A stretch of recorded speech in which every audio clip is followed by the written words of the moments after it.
Hi, my name is Eusebius McKaiser. Some of you know me as a radio talk show host, as a TV presenter, and some of you might even have read some of my books, including the most recent one, Run, Racist, Run. Now, please don't run away, because I've got an important conversation I want to have with you. There's nothing I like more than a good argument. As many of you know, I've been doing competitive debating and argumentation classes that I've also lectured since high school and university, and I'm very lucky that I get paid to do it these days as part of my professional career.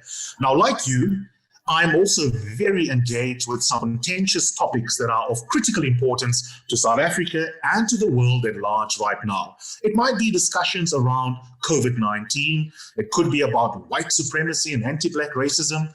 It could be about who should be the next president of the United States of America? Or you may be feeling particularly emotive about the fight against corruption here in South Africa and lapping up all sorts of material online where these issues are reported on. But here's my question to you. How do you know whether an article is in fact based on evidence or whether it is propaganda? How do you know whether it is a disinformation campaign that you are being fed or whether it is straight journalism based on all the good characteristics of good journalism, which would be material that is well-sourced, triangulated, tested, and where truth and evidence, rather than ideology and all sorts of other agendas, being the guide for what it is that had made the final publication.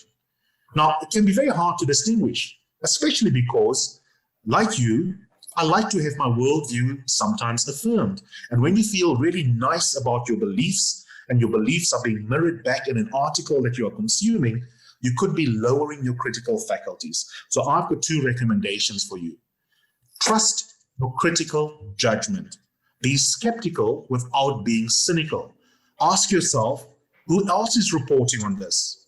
Why is only one news source reporting on this, even hours after I first read this first article?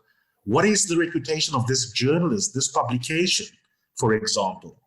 And if you are in doubt and the stakes are high, when in particular it could cause a lot of hatred and the public discourse could be sullied by the material that you have and you're not quite sure, but your gut tells you this is a dodgy piece of journalism, maybe even in scare quotes that I've come across, then I recommend that you go to www.real411.org and leave it to the experts to make their judgment call.